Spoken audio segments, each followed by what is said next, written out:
எல்லையில்லா வளங்களை அருளும் எல்லைக்கரை ஆஞ்சநேயர்.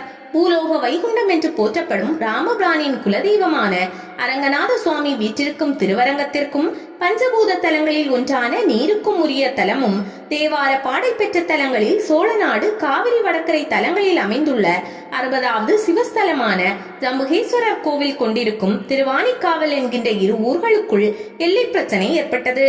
திருவரங்கத்தில் பள்ளி கொண்டிருக்கும் அரங்கநாத சுவாமிக்கு நித்திய கைங்கரியம் செய்பவர்கள் வைணவர்கள், திருவானைக்காவல் ஜம்புகேஸ்வர சுவாமிக்கு பூஜைகளை செய்து வருபவர்கள் சைவர்கள்.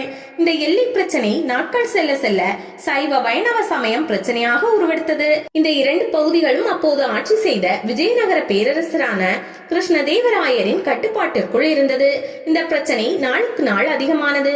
பிரச்சனையை உணர்ந்த கிருஷ்ணதேவராயர் தனது ராஜகுருவான ஸ்ரீ வியாசராஜ தீர்த்தரிடம் இப்பிரச்சனையை பற்றி தெரிவிக்கிறார். ஒருமுறை கிருஷ்ணதேவராயருக்கு சர்ப்பத்தினால் உயிரிழக்கும் அபாயம் ஏற்பட்டது. அந்த சமயத்தில் கிருஷ்ணதேவராயரை காப்பாற்றும் பொருட்டு ஒரு நாள் மட்டும் தான் மன்னராக பொறுப்பேற்று கிருஷ்ணதேவராயரின் சிம்மாசனத்தில் வியாசராஜ தீர்த்தர் அமர்ந்தார். அன்று கிருஷ்ணதேவராயரை தீண்ட சப்பம் வந்தது. கிருஷ்ணதேவராயர் என்று நினைத்து சிம்மாசனத்தில் அமர்ந்திருக்கும் ஸ்ரீ வியாசராஜரின் அருகில் வந்தது. தன் உடலின் மீது போட்டிருக்கும் காவி துண்டை எடுத்து அந்த பாம்பின் முன்னால் தூக்கி வீசினார். என்ன ஆச்சரியம், பாம்பு அங்கேயே படம் எடுத்தபடி நின்றது. வியாசராஜர் சில மந்திரங்களை உச்சாடனம் செய்ய பாம்பு வந்த வழியாகவே சென்று விட்டது. இத்தகைய அற்புதத்தை எல்லாம் நிகழ்த்திய ஸ்ரீ வியாசராஜ தீர்த்தரின் மகிமைகளை கிருஷ்ணதேவராயரின் நாட்டு மக்கள் நன்கு அறிவர். அதனால் ராஜகுருவான ஸ்ரீ வியாசராஜ தீர்த்தர் சொல்வதை மக்கள் ஏற்பார்கள் என்கின்ற யோசனையில் திருவரங்கம், திருவானைக்காவல் ஆகிய இரு பகுதி மக்களுக்கு இடையே நடக்கும் எல்லை பிரச்சனைகளை பற்றி விரிவாக வியாசராஜரிடம் எடுத்துரைத்தார் கிருஷ்ணதேவராயர். இதனையடுத்து ஸ்ரீ வியாசராஜர் திருவரங்கத்திற்கு விஜயம் செய்தார். திருவரங்க மக்களும் திருவானைக்காவல் மக்களும் கூடியிருந்தனர். நான் திருவரங்க கஷேத்திரத்தில் இருந்து எனது மூச்சுக்காற்றை இழுத்து பிடித்துக் கொண்டு அதை வெளியிடாமல் நடந்து செல்வேன். எங்கு நான் என் மூச்சுக்காற்றை வெளியிடுகிறேனோ அதுவரை திருவரங்கத்தின் எல்லை பகுதி, மீதமுள்ள பகுதிகள் எல்லாம் திருவானைக்காவல் என்றார். இதனை அனைவரும் ஏற்றுக்கொண்டனர். மூச்சுக்காற்றை இழுத்தபடி நீண்ட தூரம் பயணித்தார் வியாசராஜர். அவரின் பின்னால் இரு பகுதி மக்களும் நாட்டு மன்னனும் பின்தொடர்ந்தனர். ஒரு குறிப்பிட்ட பகுதி வந்ததும் தான் இழுத்து பிடித்து வைத்திருந்த மூச்சுக்காற்றை விட்டார். இதுதான் எல்லை பகுதி என அறிவித்தார் வியாசராஜர். அனைவரும் மகிழ்ந்தனர். இரு பகுதி மக்களும் ஒருவரை ஒருவர் பரஸ்பரமாக கட்டியணைத்துக் கொண்டனர். கிருஷ்ணதேவராயருக்கோ மட்டற்ற மகிழ்ச்சி. மேலும் திருவரங்கம், திருவானைக்காவல் எல்லையை குறிப்பதற்காக அந்த இடத்தில் வீர ஆஞ்சநேய சுவாமியையும் பிரதிஷ்டை செய்தார்.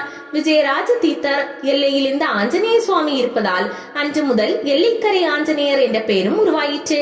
மகான் ஸ்ரீ வியாசராஜர் திருவரங்கத்திற்கு வந்தது எல்லையை குறித்து காட்டியது என அனைத்தும் திருவரங்கம் மற்றும் திருவரங்க பெருமானை பற்றிய கோயில் ஒழுகு என்னும் அதிகாரப்பூர்வமான புத்தகத்தில் எழுதப்பட்டிருக்கிறது. இங்கிருக்கும் எல்லைக்கரை ஆஞ்சநேயர் கேட்ட வரங்களை உடனடியாக கொடுப்பதாக பக்தர்கள் அனுபவபூர்வமாக தெரிவிக்கிறார்கள்.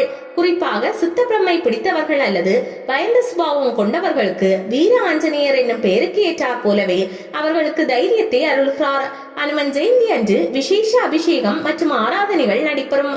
கூடுதல் சிறப்பு என்னவென்றால் இன்றும் ஆண்டிற்கு ஒரு முறை, அதாவது ஆடி பிரம்மோற்சவத்தின் 8ஆம் நாள் அரங்கனின் கோயிலில் இருந்து உற்சவரான நம்பெருமாள் இந்த எல்லைக்கரை ஆஞ்சநேயர் கோயிலுக்கு வந்து பக்தர்களுக்கு சேவை சாதிக்கிறார்.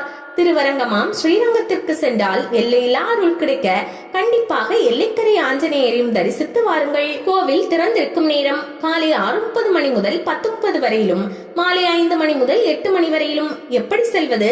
திருச்சி மத்திய பேருந்து நிலையத்தில் இருந்தும் அல்லது சத்திரம் பேருந்து நிலையத்தில் இருந்தும் ஸ்ரீரங்கம் பேருந்தில் ஏறி திருவானைக்காவல் தெப்பக்குளம் என்ற நிறுத்தத்தில் இறங்கி எல்லைக்கரை ஆஞ்சநேயர் கோயில் எங்குள்ளது என்று அங்கு யாரை கேட்டாலும் வழி சொல்வார்கள்.